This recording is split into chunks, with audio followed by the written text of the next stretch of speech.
This episode mentions some difficult topics like sexual abuse, eating disorders, and mental health challenges. So if you are not in the right headspace for this conversation, I would not advise you to watch at this time. Protect your peace if you have to. This episode of Dance and Other Things is sponsored by Motion Prep Dance Products. Prepare deeper to move easier. It's like, how can we not unsee what needs to be done here and how apparent it is in dance? Like, we are the small, tiny world of a grander world. Yes. So many people see us. So many people want to be with dance and be a part of it. And if we're sick, we're just spreading more sickness.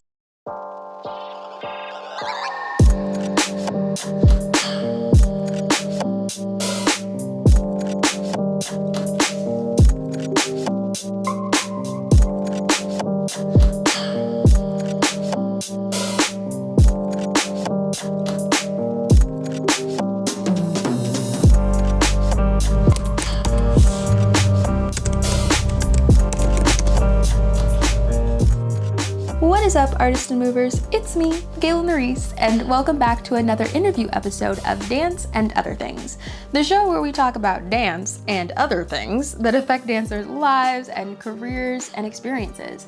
And today we're talking all about the dance education experience. More specifically, what we want our dance communities to look and feel like. And I thought there'd be no one better to have this conversation with than Kat Cogliandro. Kat, who received their BFA from SUNY Purchase and is currently pursuing their MFA at the University of Arizona, is a dedicated choreographer and dance instructor who travels to dance conventions nationwide, combining their love for traditional European technique with an emphasis on dynamic movement quality and musicality. They value cultivating rich student-teacher experiences in the studio by encouraging creative exploration through performance and approach their role as a dance educator differently by aiming to foster the whole human in the studio, not just the dancer. In this episode, we talk about what drew them to dance and eventually to dance education. And we dive into the question, what do we want our dance communities to look and feel like? And how do we do that work within ourselves so that it permeates into the spaces we occupy? If you want to use your unique voice to transform your dance community, or if you're a dance educator already, I think you're going to get a ton out of this episode. So without further ado, here is my conversation with Kat Cogliandro. So I'm so excited to chat with you because I feel like, so I took your class maybe 2 years ago. And I just remember feeling like, dang, they really are just a cool person, a nice person. And so I've always kind of just followed you just to see what you've been up to, because I feel like a lot of times in dance, especially in LA, this was when you lived in LA at the time, people can be, I don't know, they tend to care more about dance than they do about people. And so I've been kind of wondering what your trajectory looked like for you to get to this place where you are a dance educator and kind of also being a voice in a lot of different spaces. So where did you exactly start dance and how did you get into it?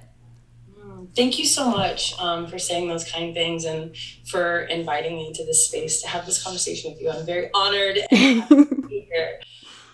When did I start dance? I think I came out of the womb. It was just my purpose. I was meant to be a dancer. I don't know if my parents knew what they had gotten themselves into when they put me in dance. Mm-hmm. At the age of 8, I was like, this is it. I did competition, I was part of the competition dancing conventions. At that time, we only had 4 or 5, Yeah. And I did pre-professional ballet companies, and I just love dance. And, when the time came to leave, my parents were like, you can keep dancing, but you need to go to school. You need 4 years, trust us. And I did, thank goodness. And then I just kind of went from there. I went to school in New York, and then I ended up in New York, in the city, worked my way up, worked my way around, did the whole thing, and just continued to end up in different spaces where I was like, wow, how did I get here? This is so cool. And I feel like a lot of that was, I was lucky to find really great educators, even from a young age. When I was 13, it's actually funny. I'm getting my master's at U of A, and my teacher, when I was 13, she would come in. She was at Juilliard, and during the summer she would come in and set choreography. Mm-hmm. Yeah. Her, she was the teacher that I was like, oh, whoa, you make me feel really different about who I am. And no one's ever made me feel this way.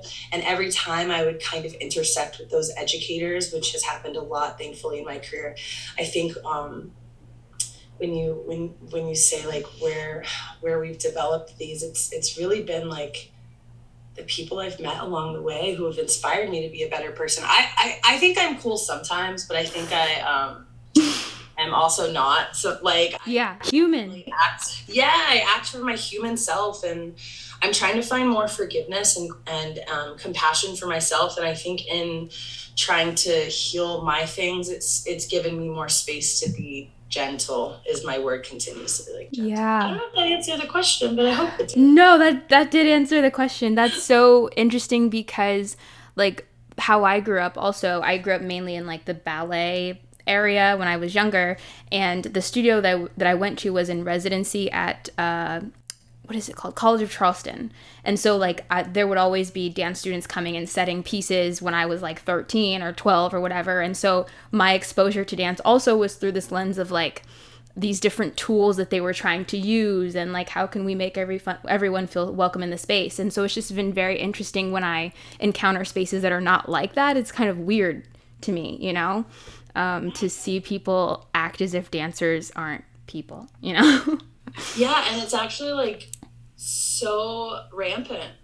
Like there's so much more of it, Yeah. honestly, sometimes.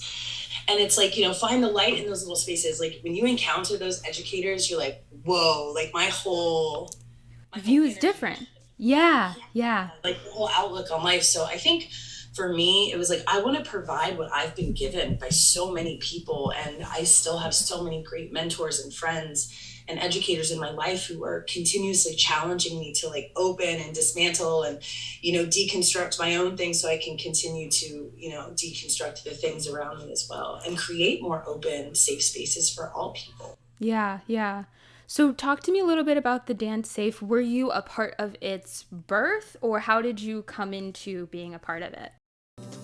The Dance Safe was started in June of 2020, which Kat is about to share more about, and is an organization seeking to provide dancers with a safe and accessible community where they can ask questions, disclose abuse, share their stories, and get connected with resources.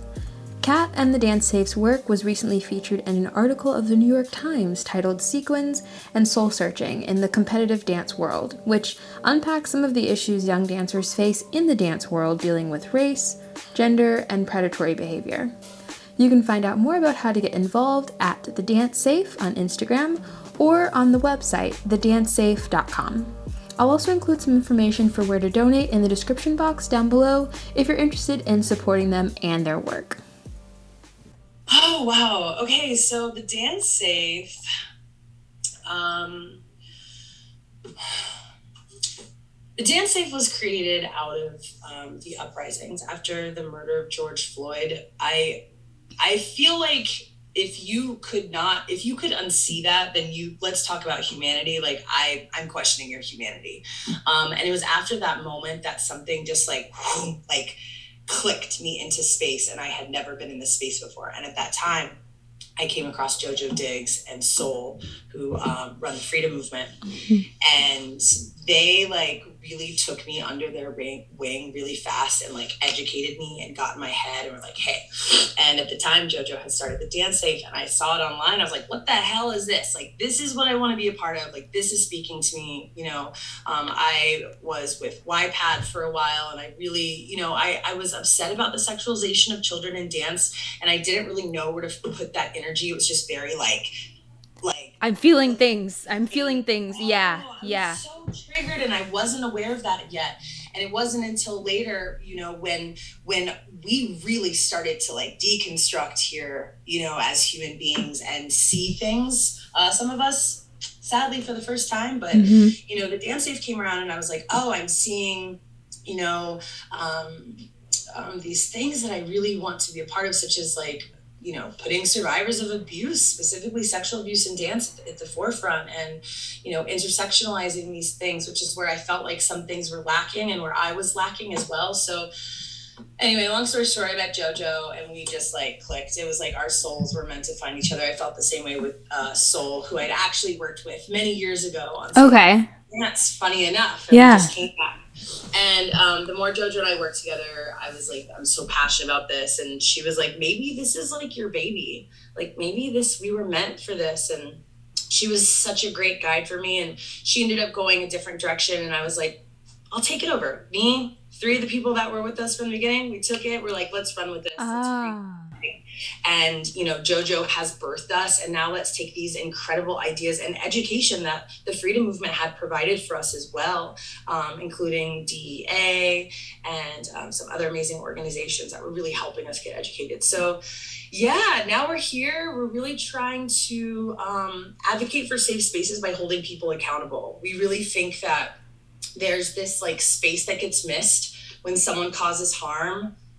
There's like this whole thing that never really happens afterwards. So it's just kind of like this area of like, I know that you hurt and are hurting people, but you're still working. So we're kind of trying to like, just have human conversations with people and be like, hey, you run a huge dance convention. That's great. We want to talk as human beings, not as like you running a dance convention. Yeah. Like, let's talk about this harm that's being caused. So another long story that kind of went off my it's all good. Yeah, it really, it's just like it's gotten to the point in my life where it's like what matters more than people. I don't understand. And when like, in recognizing my privilege as a human being, it's like, how can we not unsee what needs to be done here and how apparent it is in dance? Like we are this small, tiny world of a grander world. Yes. People see us. So many people want to be with dance and be a part of it. And if we're sick, we're just spreading more sickness. Yeah. It is dark in the dance world. Like we think like, oh, dance. It's like, no, like there's so much racism and homophobia and transphobia and sexism and just all of the ableism. Yeah. So much. So we're really just trying to bring awareness and collaborate with people. We don't want to be the org that does everything. We want to be the org that amplifies the voices of the work in the industry so that people can be like, hey, you know what? There is stuff being done. Like there is hope here and we can all band together to do it.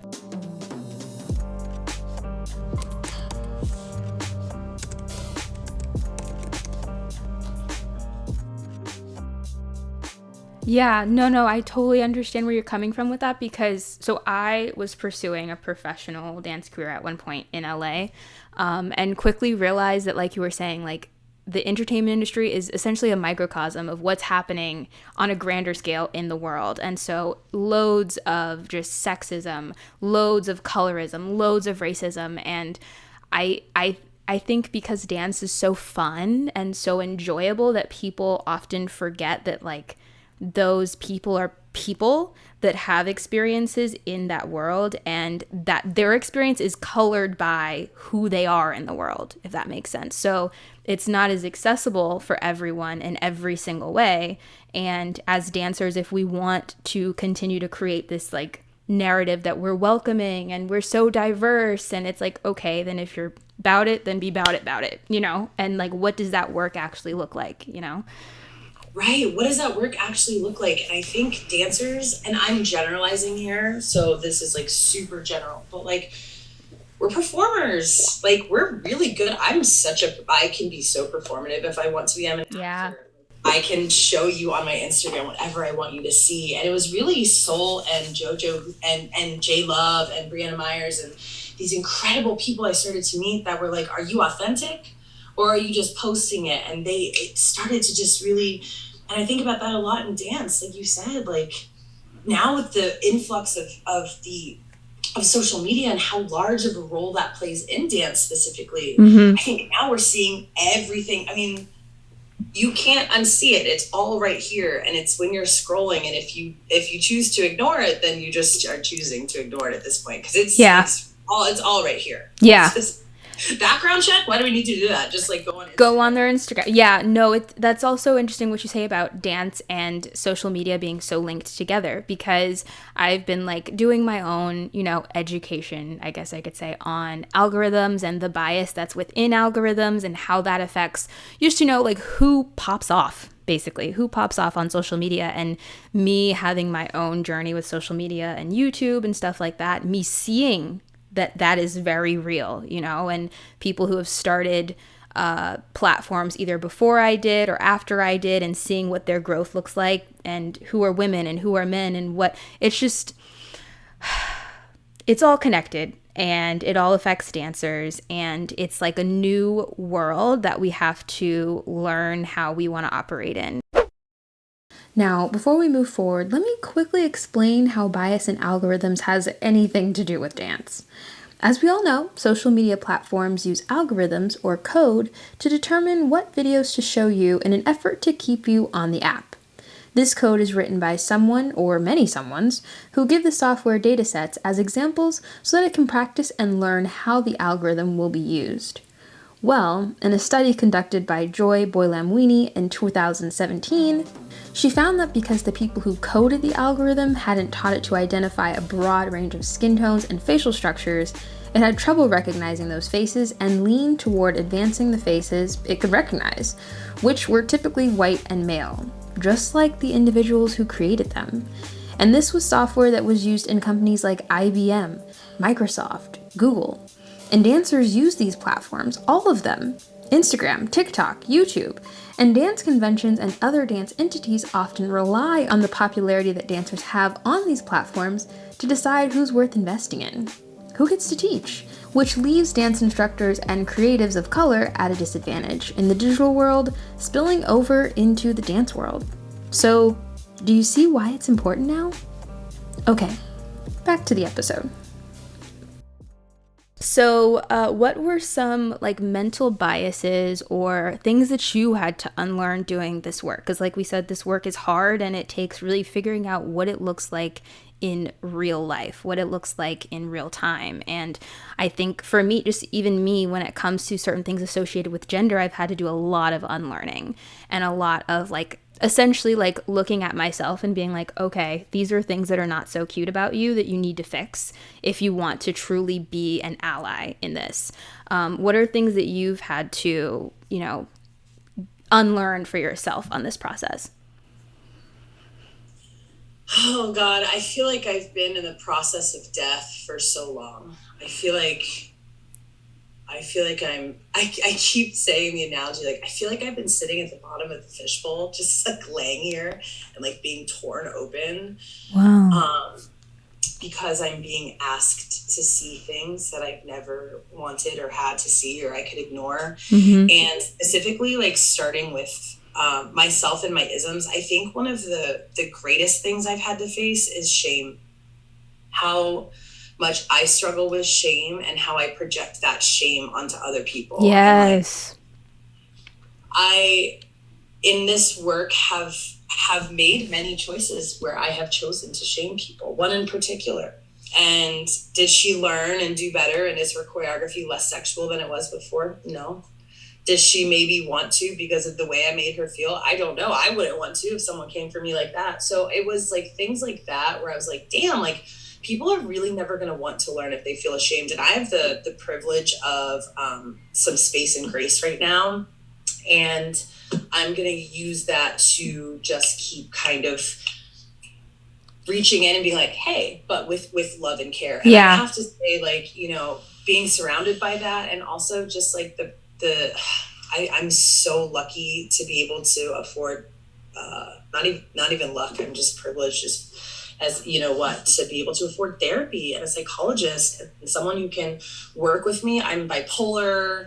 I just came out 2 years ago that I'm queer, and now I'm, out about being trans and gender nonconforming and using they, them pronouns. And my identity is evolving beyond my identity as a dancer. And in that deconstruction, I'm finding more humanity in myself and trying to find that in other spaces as well. Just like ripping apart all my trauma and like, why am I the way that I am? Yeah. Why do I act the way that I act? I've got this new huge passion for psychology as well. Okay. Yeah, no, I love psychology. I minored in psychology and had this dream at one point of like going and becoming a therapist. And I was like, that's a lot of school. I need a break first.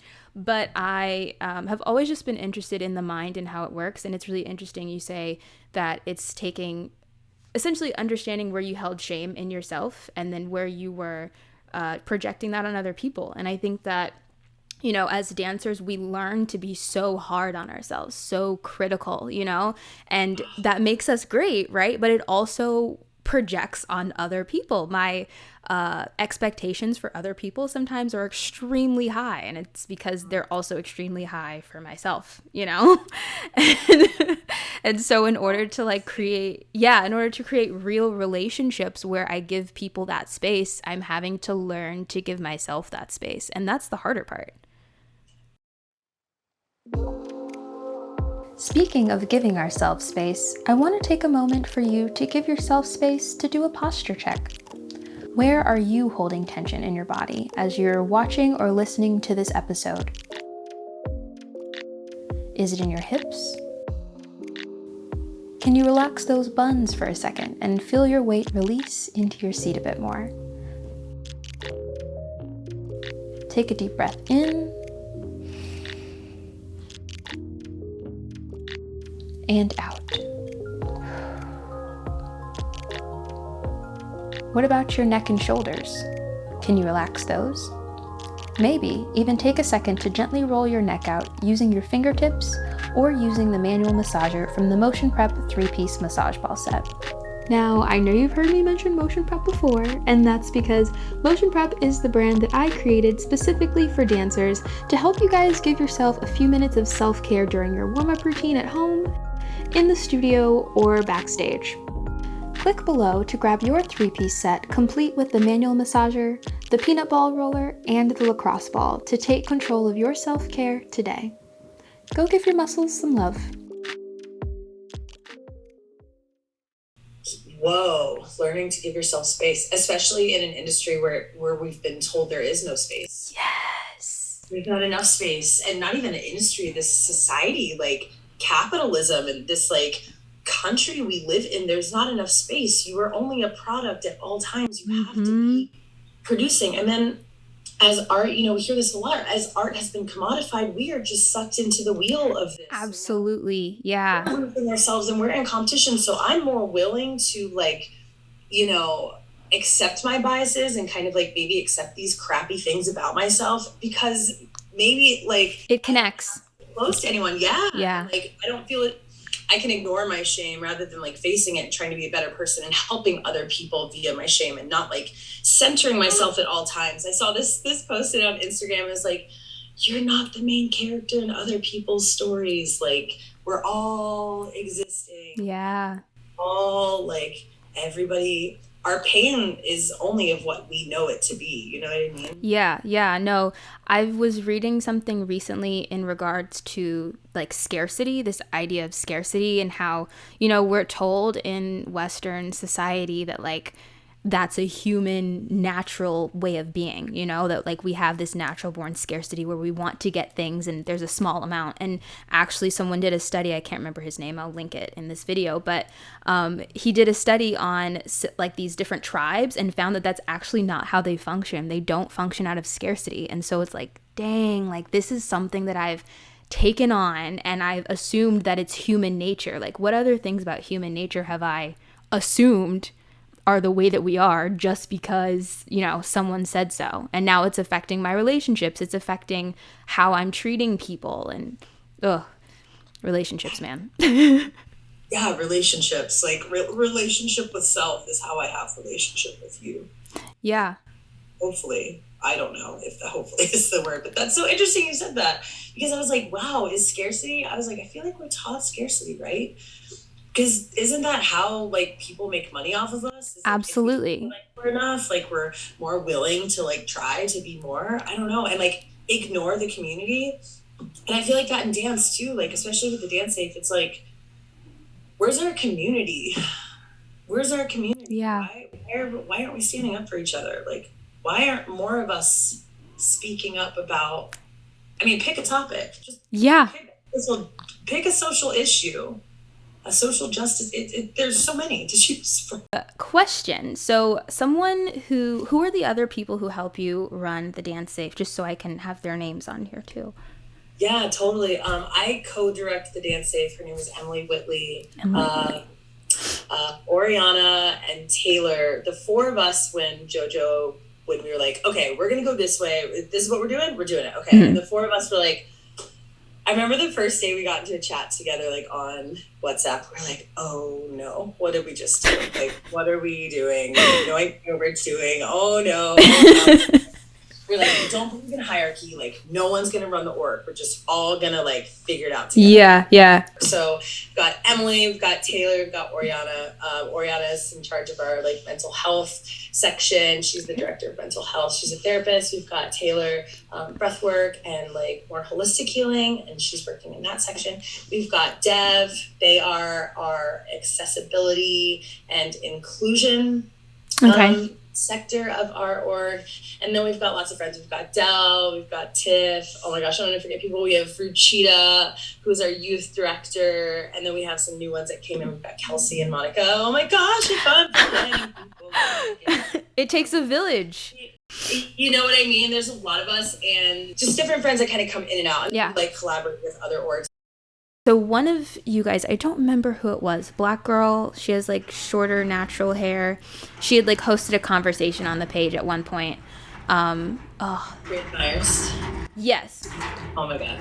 And and she was talking about how because dancers are so often, you know, taught to have these ideals around our body, it makes it very hard for them to come out when certain levels of abuse happen to them involving their body, because there's so much shame around the body to begin with, your size, how you hold it, and all that kind of stuff. And so I thought that was a really interesting thought, and I was wondering, okay, like how can we have better conversations around body positivity outside of just weight?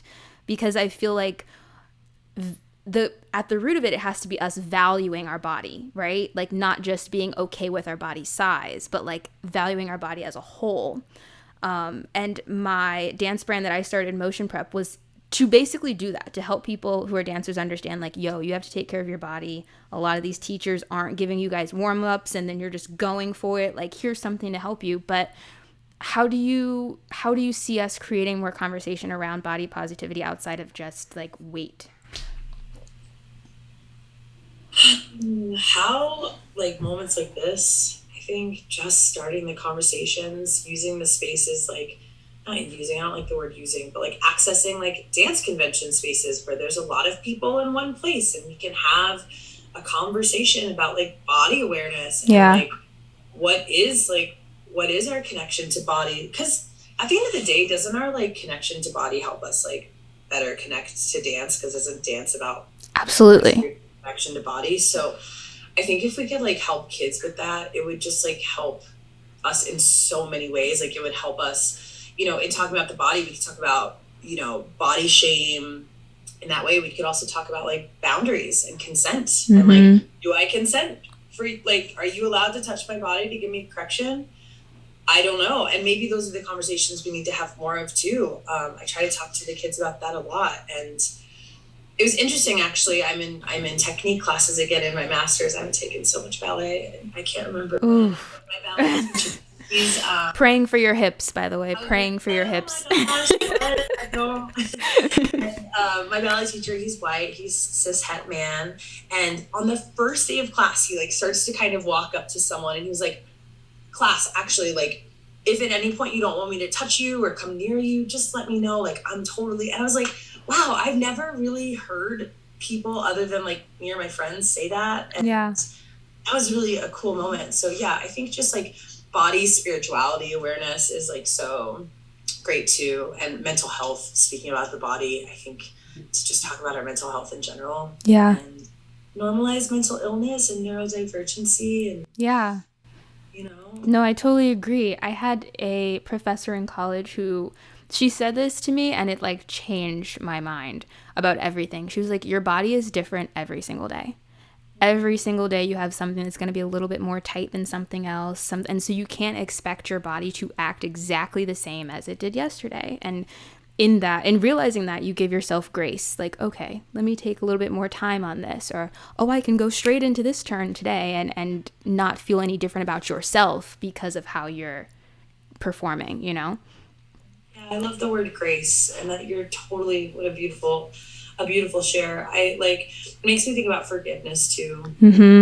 someone one time say, like, walk into the room and celebrate the fact that you know you're gonna fail. Like, you're gonna mess up, okay? Like, celebrate that. What, like, release, you were talking about it earlier, like that expectation, that like idea we set for ourselves. And maybe if we can, you know, teach our bodies to be like, our minds to be more forgiving, and like, oh, life is so short. Right. Honestly, if I was like a college student again, I would just have done it so different. What would you have done differently?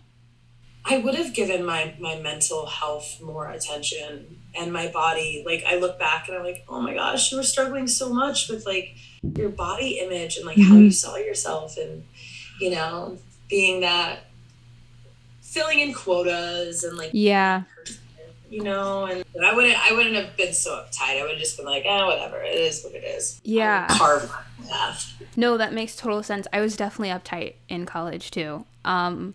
An uptightness that is, I would say, indicative of my personality. So I don't know if it would have, even if I would have tried to do it differently, I don't know if I would have, just because that's where I naturally lean, is like type A. Coming up after the break. I was, again, ashamed of my body size, and like those little things sit in your mind and that malleable brain, and it's just like at that age. Yeah. Right? Hire someone else. We have enough white people. Like, education is emotional labor. We're not just people showing up and teaching steps. Like, we are so hugely responsible for the evolution of human beings.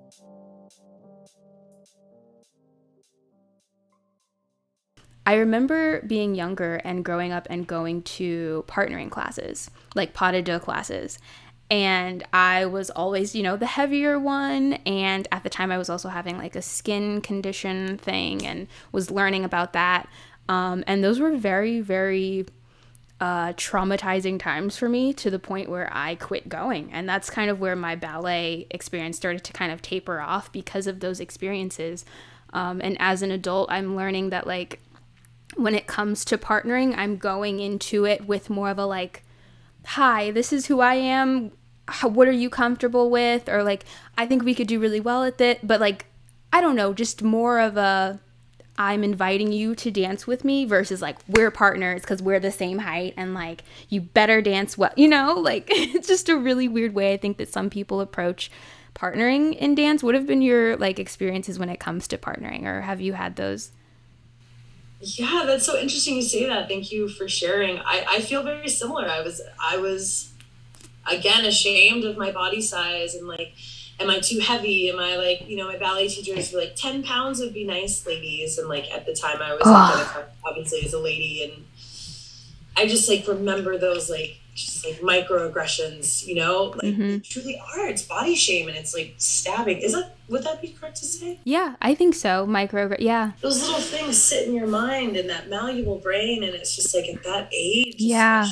Right. And you're right. Partnering class, like, not only is it like just like perpetuating the gender binary, which is so obnoxious, and like body stereotypes, and like the expectation of like a woman in dance and like a man. Yeah. And like, only you can lift you, and you have to be, it's like, no, like you said, it's an exchange of energy. Like, weight is, what is weight?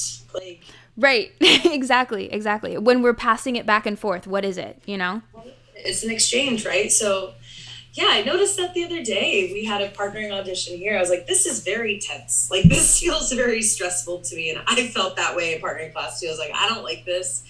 Like, you're right. I think as I've evolved as a human being and like accepted myself more and had more forgiveness and space, the more fun it is to be partnered, because I'm like, ooh, let's go, like, lift me. Yeah. Right. Yeah. No, I've had to, like, I guess it goes back to what you were saying about like releasing shame on yourself first, so that you can like be more open to other people and more open to experience, you know? Yeah, I don't know, like, tell me, maybe you share your experience, but do you notice maybe that when people are uptight, like, it's so difficult to even just like try to connect? Oh my gosh, yeah. We like put up this barrier, and then like, even just in dance class, like, I'll be here and like in modern, and like everyone's so quiet, and like, this is the technique, and this is the way that it is, and it's like, it's just dance. Like, it's not that deep. Yeah. I think that's what is kind of maybe part of the issue, especially for those of us that are like these trained in these techniques such as like modern and ballet and jazz and tap and lyrical. It is uptight, it is competitive. Like my leg has to go higher because it makes me more valuable, and my feet are like, right. Yeah. we're putting each other's bodies up next to each other, and I notice it, and it's like, but then you go to like, Broadway dancing, and you take a class and it just feels so different. Like a break class where like people are cheering, and a hip hop class where people are like, hey, like yelling. It's like, oh wow, this feels fun. Yeah. I feel more willing to put my guard down because we're connecting now, like as human beings. Yeah, and that's what invites people back into the space, right? That's what makes people come back, not necessarily for the choreography, although that's sometimes what it is, but it's like, these are my people. I've created relationships with these people. I can't wait to dance to this song with my people, Yeah.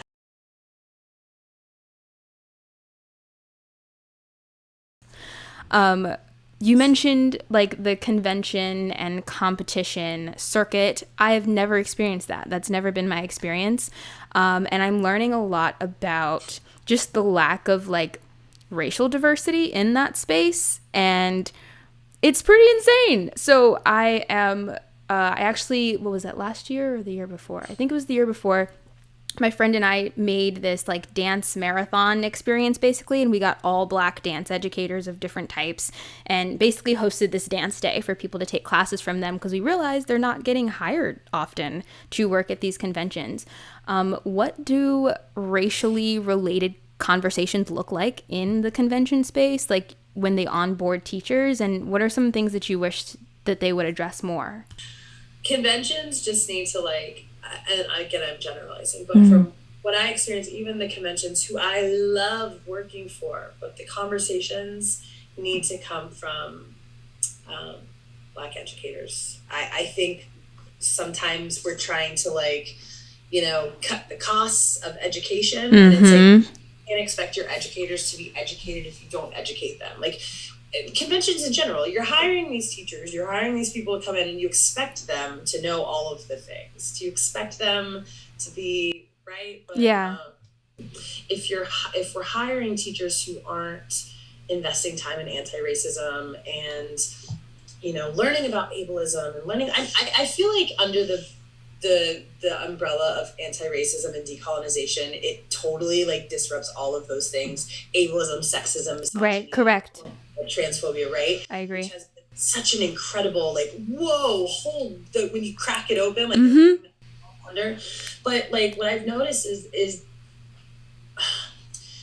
I haven't experienced a lot of people wanting to take this step. Like there's a lot of, again, we talk about like performative activism and like, like we're gonna take more pictures of like Black children in our dance convention because like we're diverse. Yeah. You don't have to be Black educators, so who do those kids have to look up to?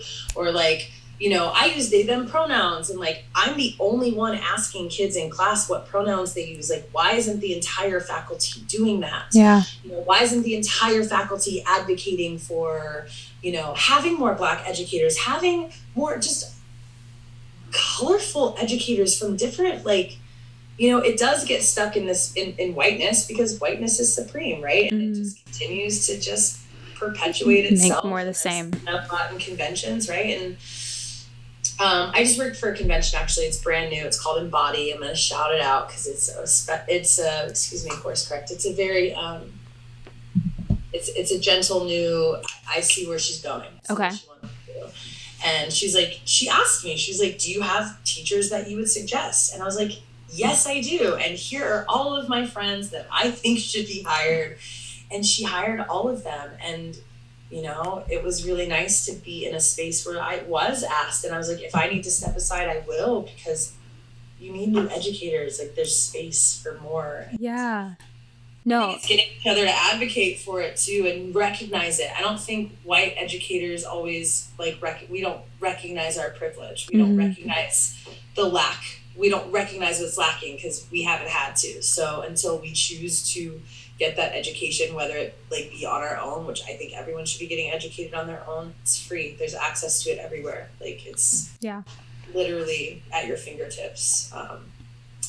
until we take education and like accountability into our hands, I don't know if it's going to change, but I know people want it to. Yeah. No, I think that's a really huge part, is having people who are willing to give that recommendation, right? Because there's freedom in knowing what your values are, being able to act in those values, and realizing when opportunities, like, they all don't have to be yours. Like, you don't have to say yes to everything. And when you say no to something, or not even saying no, but just giving recommendations, that's opening the space for someone else to come in who, to be fair, that person didn't know, and kind of branching out and bringing new people in. I think that's probably where a lot of it is going to come from, is just like people who are already deep into that world, so to speak, bringing in new voices, new dancers, new bodies, new movers, and speaking on their behalf, and being like, I would put my money behind this person, so you should too.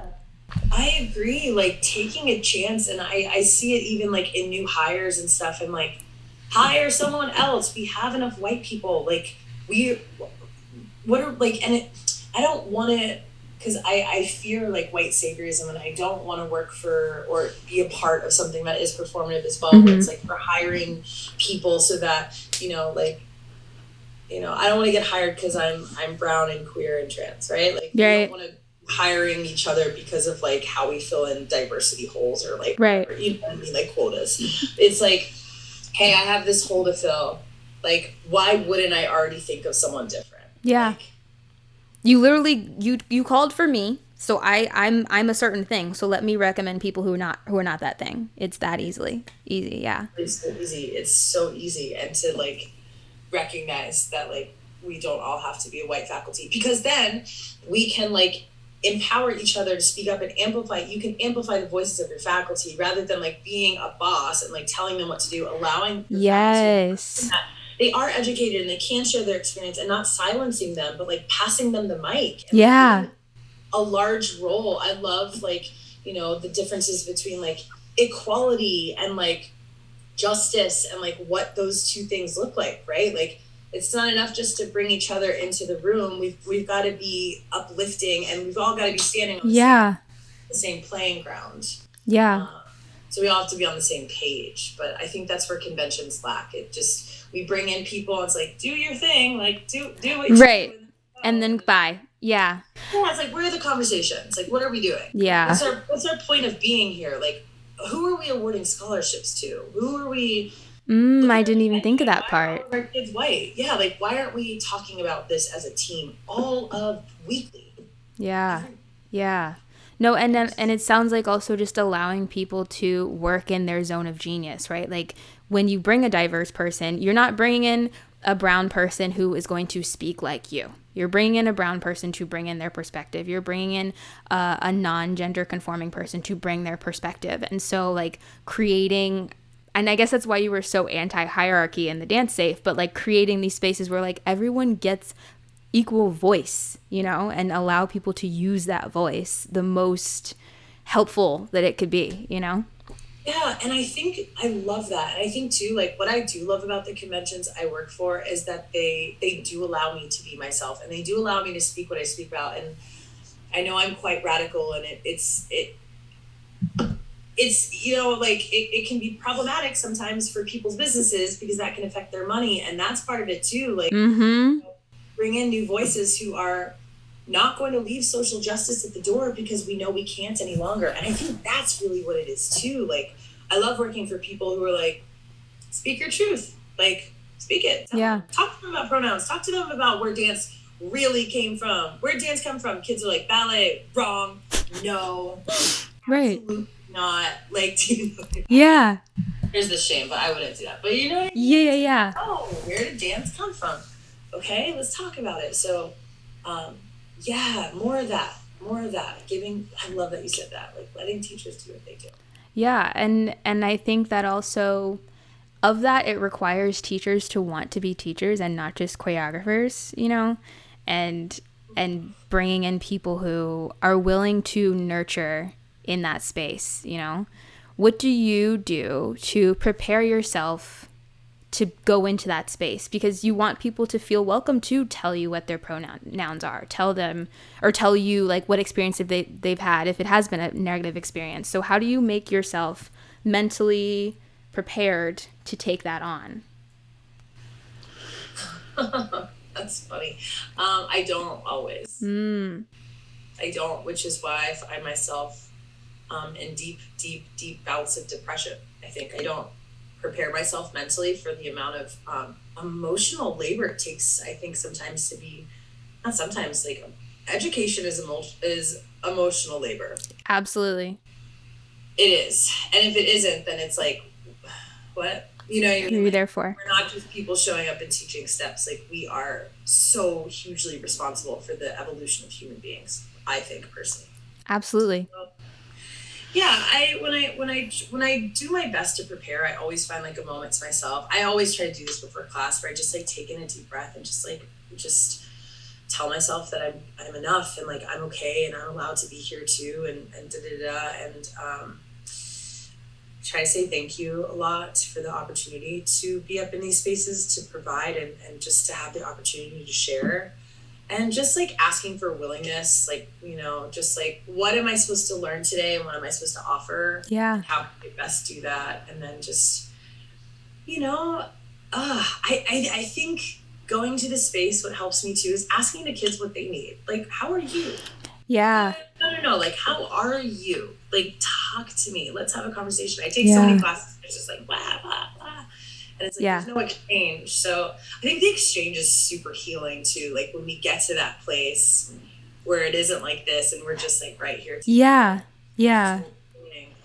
No, I have taken classes. Like I said, that's what made your class feel to me different, is because I was like, oh, I can feel that gap closing, you know, between teacher and student, that sometimes teachers enjoy because it helps them feel like I'm the person with all the knowledge, you know, do what I want you to do. I have all the tools. But lastly, I wanted to ask you, how do you feel the work that you're doing now has affected your definition of fulfillment?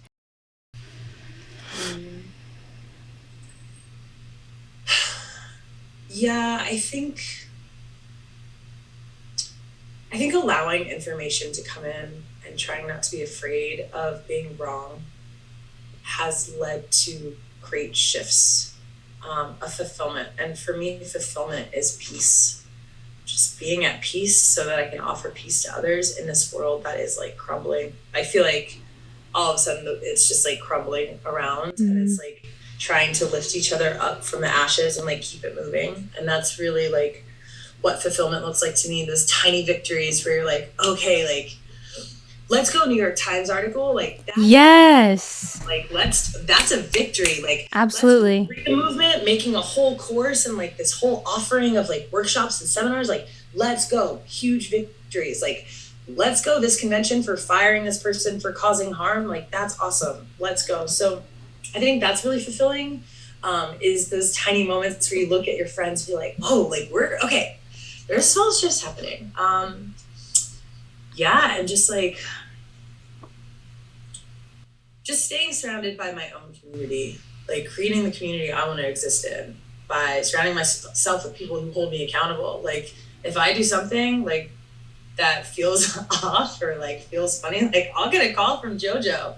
She'll be like, so let's talk about this. Let's talk about this. Right. I don't feel afraid. I don't feel like, I'm starting to find in my new growth that I feel less defensive actually. And JoJo was the one who like knocked that into me so fast. Okay. Like, you will not be defensive. Like, absolutely not. And like, not like that, but she really like clicked my mind open to like just accepting accountability as a form of self-love. And that's really wow. Education, just like being like in spaces where it's like, I don't know anything, rather than like, I know everything. Like, right. I don't know anything, and the world is crumbling, and how can I help? Because I want to learn, and you know, maybe we don't all not deserve that, but like, you know, maybe it's not up to all of us to teach each other all the time, but like, if we're willing to learn, maybe we're just naturally taught without even having to ask. What an amazing conversation. You know that feeling when you talk to someone and you guys just click?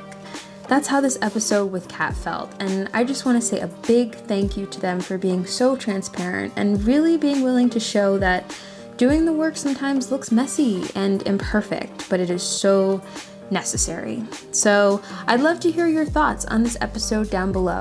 What is something you took from this episode? And of course, if you enjoyed it, please give it a thumbs up, subscribe, and share it with a friend or a fellow dance teacher. I'll see you guys in my next video next weekend. Later!